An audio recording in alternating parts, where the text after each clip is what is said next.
اوكي شباب، اليوم بدنا نحكي عن اخر موضوع بال Modulation and AM Systems chapter. بعدين راح نبلش نحكي عن ال Transmitters. وبآخر المحاضرة راح نحكي شوي عن ال Research Paper. اوكي، ففي نهاية الفصل راح تسلموا Research Paper. بنحكي عنها في نهاية المحاضرة. اليوم بدنا نحكي عن ال Receiver's Noise. اوكي، آخر مرة حكينا عن ال Automatic Gain Control. الآن بالنسبة لل Receiver Noise, the average noise power in watts that can be delivered to a system at temperature T is given by N. هون عندنا subscript TH يعني nth, equals KB times T times B. Okay, لأن KB هون it's a constant, هذا بنسميه Boltzmann's constant. نستخدمه كثير في مواد وإله أكثر من يونت. اليونت اللي هون نستخدمه في المادة KB equals 1.38 times 10 to the negative 23 watts per Kelvin Hertz. Okay.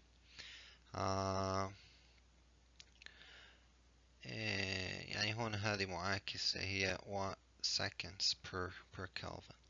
anyways, الآن بالنسبة ل T temperature, طبعا هذه absolute temperature يعني بالكلفن. وعندنا B اللي هو الباندويث. اوكي، in dB لو أخذنا اللوج أو طبعا هون نحكي عن power، فالدي بي للباور بده يكون 10 times log القيمة. اوكي، فعندنا هون 10 times log. لو أخذنا كل المعادلة الهاللوج بصير عندنا هون nth بالدي بي equals 10 times log kb tb. اوكي، لأن كونه هون باللوج بنقدر نفصل اليونتس عن بعض، الضرب بصيروا زي الزائد هيك، فبصير عندنا ال nth بالدي بي equals 10 times log kbt plus 10 times log b. هون الباندويث. اوكي، فهون بالنسبة ل kb هو constant، و t طبعا بنحكي عن ال absolute temperature. وعادة هون بالنسبة لل room temperature بكون عندنا ال temperature in Kelvin is حسب بتكون 298 أو 300 Kelvin. فهذول constant، فبيطلع عندنا قيمة هون نيجاتيف. طبعا هون في الدي بي ام بيطلع لنا نيجاتيف 174 دي بي ام بلس 10 times log اللي هون عندنا الباندويث. اوكي، فبنقدر دائما نستخدم هذه المعادلة اعتمادا بالنسبة للريسيفر نويز، اعتمادا على الباندويث. Okay, the total receiver noise power is N equals KBTB times NR اللي هو noise ratio. Okay. فهذا بعطينا total noise للreceiver, where NR is the noise ratio. Okay, و NR يساوي signal to noise ratio على الانبوت تقسيم signal to noise ratio على الاوتبوت. اوكي، فبعطينا النويز ريشيو. اوكي، يعني اذا عندي signal داخل على السيستم في عندنا signal to noise ratio على الانبوت، لان بعد ما يطلع على الاوتبوت بنشوف شو النويز to signal ratio على الاوتبوت. الاختلاف بينهم او الريشيو بينهم بنسميه النويز ريشيو للسيستم. اوكي، هذا في الارقام العادية الان and is called the noise figure in dB. اوكي، فهذه القيمة اذا حولناها ال NR ل dBs بنسميها بدل ما هي noise ratio بنسميها noise figure. اوكي، فدايما اذا بنسمع كلمة noise figure بيبقى القيمة في الدي بي هي نفسها النويز ريشيو. اوكي، بس بالارقام العادية النويز ريشيو، where NF equals 10 times log NR. اوكي، فهذا تحويل ما بين النويز ريشيو والنويز فيجر. اوكي. ف NDB N dBm طبعا ال total receiver noise power equals negative 174 dBm plus 10 times log B. okay plus اللي هو الNF في النويز فيجر. اوكي. الآن لو بدنا نستخدم الأرقام العادية، يعني نستخدم هون NR بدل ما استخدمنا هون NF في النويز فيجر، بنعرف انه كل هذه القيم لازم تكون بالأرقام العادية، بتكون كلها مضروبة مع بعض. بس هون احنا شفنا انه باستخدامنا للدي بيز بخلي عملية الجمع اللي هي أسهل من عملية الضرب في الأرقام العادية.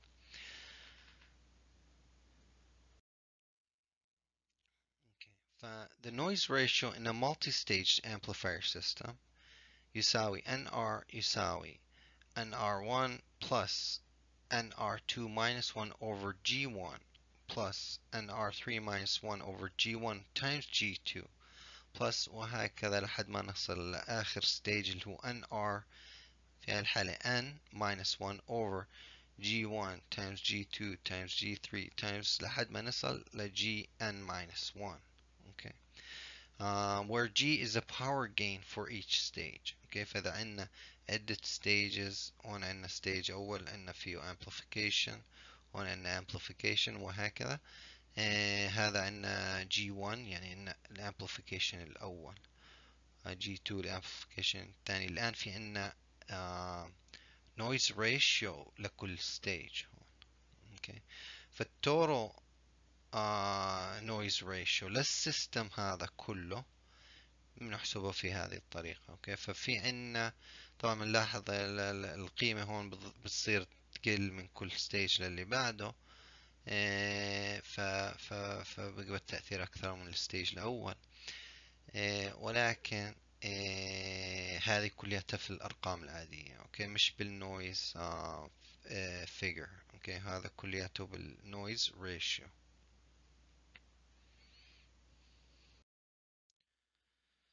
أوكي. الآن عندنا مفهوم الباندويث improvement. أوكي. ففي تأثير من ناحية النويز بالنسبة للباندويث. أوكي. ف the noise bandwidth improvement factor بنسميه BI is the ratio by which noise power is reduced by a reduction in bandwidth. الآن يعني بس نصغر الباندويث للسيستم النويز بقل.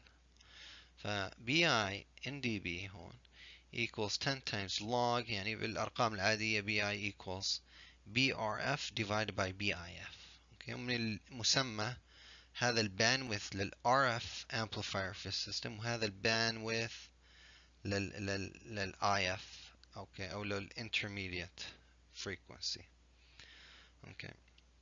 طبعا هون عشان بالدي بي عندنا هون 10 times log للقيمة هذه، where BRF is the RF bandwidth و BIF is the IF bandwidth.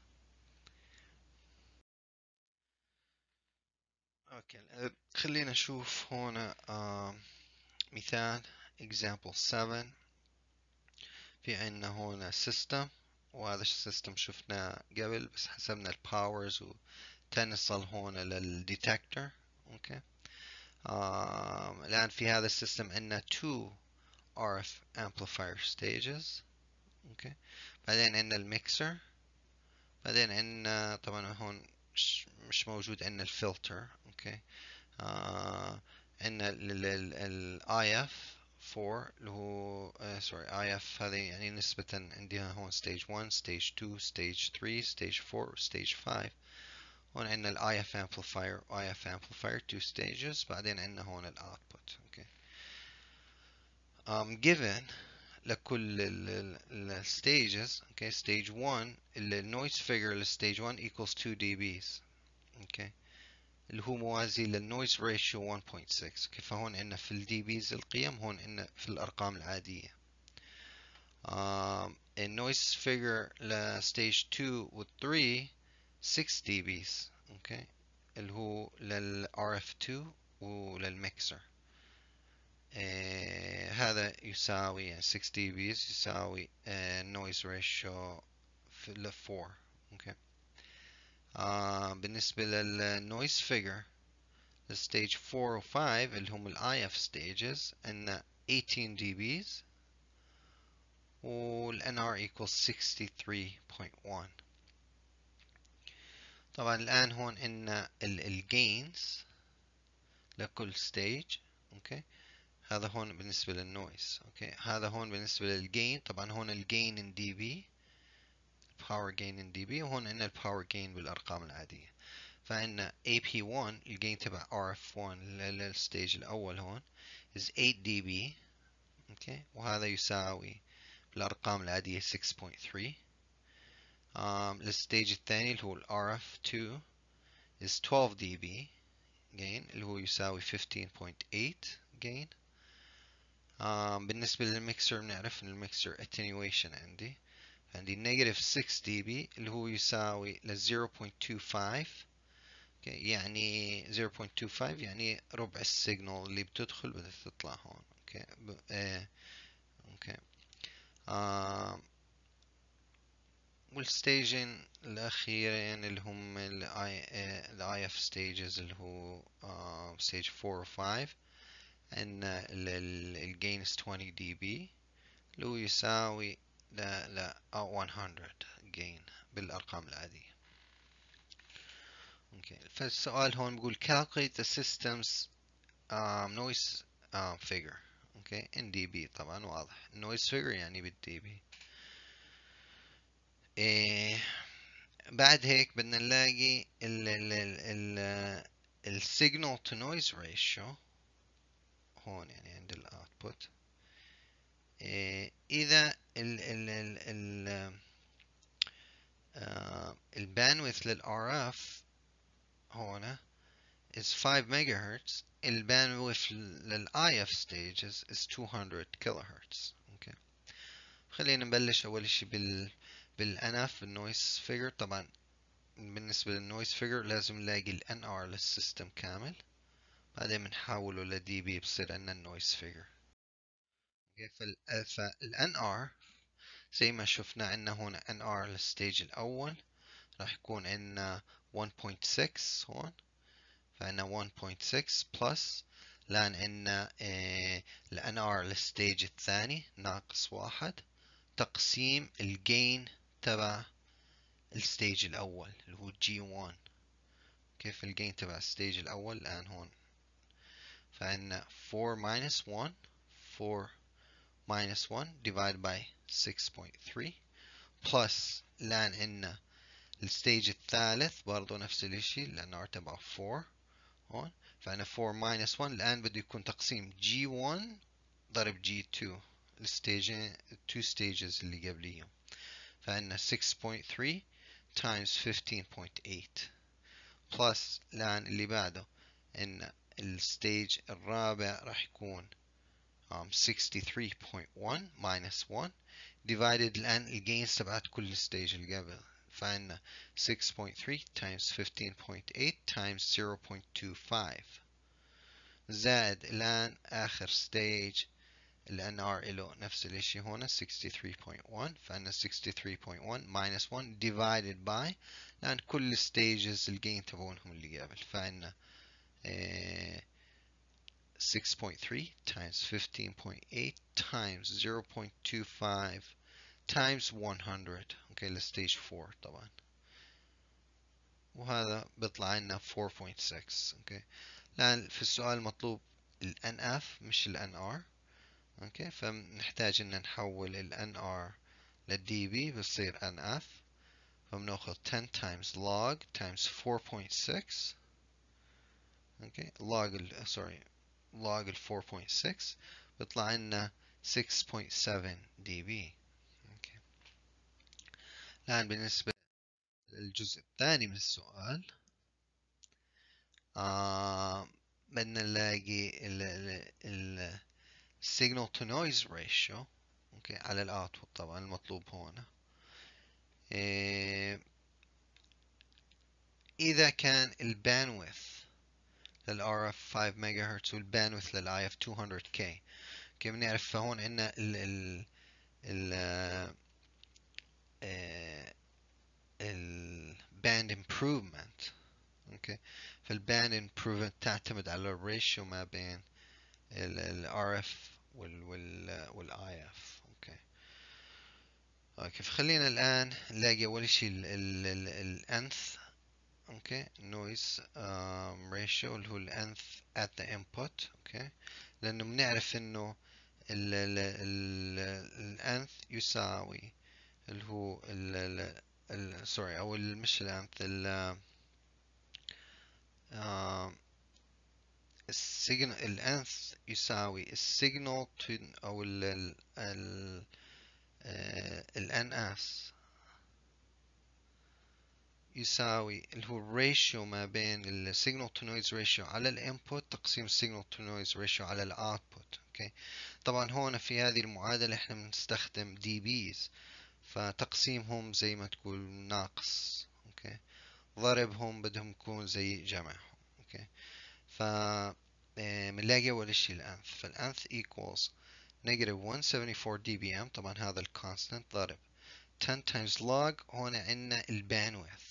اوكي، اللي هي B، فالباندويث بده يكون عندنا هون 5 ميجا هرتز، فعندنا 5 times 10 to the 6 which equals to طبعا هون بصير في الدي بي negative 107 دي بي ام. اوكي، ال signal to noise ratio على الانبوت equals هون على الانبوت it's going to equal negative 80 dBm اللي هو الانبوت باور من الانتينا، ناقص ان النويز ريشيو اللي هو نيجاتيف 107 دي بي ام اللي هو الانث، فبيطلع عنا 27 دي بي. اوكي، الان بالنسبة لل bandwidth improvement عندنا 10 times log اللي هو الريشيو ما بين ال RF bandwidth وال IF bandwidth، فهون عندنا 5 ميجا هرتز تقسيم 200 كيلو هرتز، ناخذ اللوج times 10 بيطلع لنا 14 دي بي. اوكي، فالآن المعادلة هي طبعا هذول بيكونوا مقسمين على بعض، يعني بيكونوا ناقص بعض، فعندنا SI السيجنال تو نويز ريشيو على الانبوت ناقص السيجنال تو نويز ريشيو على الاوتبوت يساوي NF. اوكي، بالدي بيز، وزائد في عندنا هذا الباندويث امبروفمنت. اوكي، وهي بس صارت عملية تبادل، يعني هذا كان هون وهذا كان هون، بس بدلناها. هذه جبناها لهون لنف صارت سالبة هون، والسيجنال تو نويز ريشيو اللي كانت سالبة هون نقلنا للجهة هي صارت موجبة هون. فالسيجنال تو نويز ريشيو على الاوتبوت equals السيجنال تو نويز ريشيو على الانبوت ناقص النويز فيجر زائد الباندويث امبروفمنت. اوكي، هذا يساوي 27 minus 6.7 plus 14. طبعا هذا كله في الدي بي، هذا يساوي 34.3 دي بي. اوكي، طبعا مفهوم الدي بي ام والدي بي حكينا عنه قبل، يعني ما بتفرق اذا كان دي بي ام وجمعنا له دي بي او كان دي بي دبليو جمعنا له دي بي. دي بي هي عملية الجين ما إلها دخل، بينما دي بي ام هي تتعلق باليونت الموجود عندنا هون.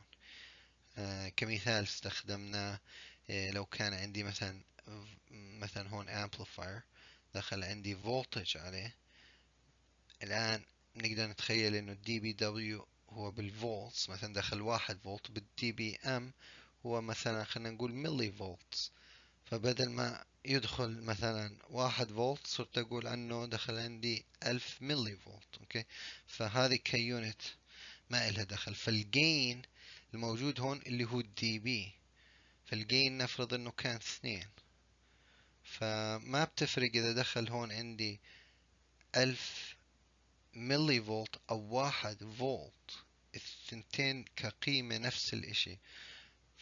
فهون الجين راح نضربه مثلا باثنين خلينا نقول. فإذا دخل عندي 1000 فولت، 1000 ملي فولت، راح يطلع عندي ضرب اثنين هون 2000 ملي فولت.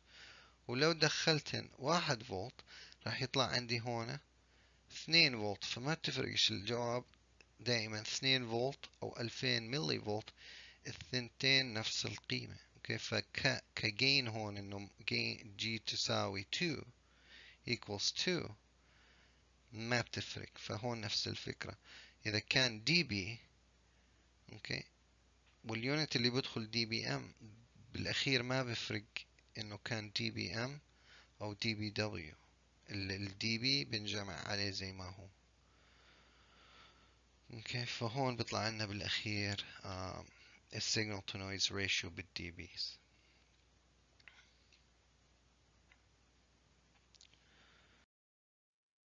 اوكي، الآن هيك بنكون انهينا الكلام عن ال AM systems. اوكي، الآن بدنا نحكي شوي عن ال research paper. راح احط لكم على التيمز homework، زي الهومورك يعني، اللي هو research paper. الآن ال research paper هذه عليها 10% من العلامة النهائية. فبدي اياكم تهتموا في كتابة ال research paper. بدي اياكم تختاروا موضوع بيهمكم. اوكي، يعني عندك اهتمام بالRF amplifier، اختار topic بالRF amplifier واكتب لي عنها. اوكي، بيهمني طريقة الكتابة، بيهمني ترتيب البيبر، وبيهمني انك انت تكتب البيبر مش copy paste. يعني على سبيل المثال الآن هون هذه مواضيع المادة، فبدي البيبر تكون من هاي مواضيع المادة. هون حطيت كم من example يعني بس على أول موضوعين بس. بتقدر يعني تسوي search على كل المواضيع، تلاقي كثير مواضيع بتقدر تقرأ عنها وتكتب عنها. فعلى سبيل المثال هون مثلا ال RF amplifiers، بتقدر تكتب مثلا عن ال design of high power RF amplifiers. okay. أو solid state RF power amplifiers. oscillators، في عندنا كثير topics، في مثلا quantum harmonic oscillators، في مثلا phase shift oscillators. فبتقدر تختار، وهكذا لكل المواضيع هذه. وفي كثير مواضيع، أنا بس هيك اخترت مواضيع بشكل عشوائية لهذه التوبكس بس أعطيكم كمثال. لا يعني إنه بدكم تختاروا من هذولا أوكي المواضيع، لكن أنت بدك تختار topic تكون من بين هذا الموضوع. يعني RF amplifiers، هذه بعض التوبكس على هذا الشكل ممكن يظهر عندك topics أو موضوع أنت مهتم فيه تحت ال RF amplifiers فاكتب عنه. oscillators نفس الاشي. المودulation نفس الاشي، في كثير مواضيع بالمودulation، circuits و devices و systems، كيف تسوي design، كيف طرق المودulation. نفس الاشي ال AM systems. ال AM systems بشكل عام يعني في مواضيع الدنيا بنقدر نلاقيها في ال AM systems. transmitters circuits نفس الاشي. الباور amplifiers، في كثير research topics في هذه المواضيع. إذا عندك أي اهتمام في أي topic من هذه المواضيع إيه تختارها. يعني أول يعني جزء من الواجب اللي هو research paper، بدك تلاقي موضوع. أوكي، أنا هون حاط المواضيع بشكل عام، بدك تلاقي موضوع بشكل خاص من ضمن هذه المواضيع العامة. بعدين بتودي لي على التيمز او هذا، بتودي لي اسم التوبيك. اوكي، انا بقى بشوف الاسم، بشوف انها مناسبة للمادة، وانك انه اشي بتقدر تكتب عنه. اوكي، مش ما يكونش اشي موضوع كثير صعب. ممكن يكون بعدهم ريسيرش وصعب تلاقي عنه مواضيع اللي تقرأ وتفهم التوبيك وتقدر تكتب عنها. اوكي، الآن بالنسبة للدو ديت، بعرف معكم وقت بس الأفضل الآن بس تخلصوا الميد تيرمز تبعونكم تقعدوا تشتغلوا عليه. اوكي، لأنه بعدين عندكم عطلة عيد، وبعدين في الفاينلز، وممكن يكون عندكم projects ثانية وهوموركس، وما تلاقوا وقت انكم تشتغلوا على هذا الريسيرش بيبر. فالأفضل بعد ما تخلصوا الميد تيرمز تبعونكم مباشرة تشتغلوا على الريسيرش بيبر. اوكي، آه طبعا ماي 20 بيكون اسبوع قبل اخر يوم.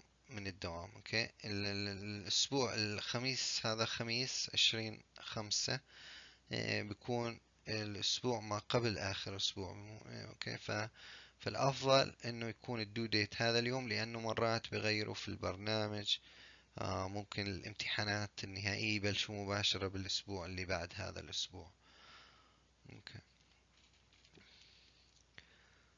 واذا حدا عنده اي سؤال عن الريسيرش بيبر او التوبكس، لا تأخروا لآخر وقت. يعني ما بدي في آخر أسبوع، في أسبوع آخر أسبوع تصيروا تسألوا أسئلة عن الريسيرش بيبر، واديلي مسج في أي وقت. أوكي، على التيمز.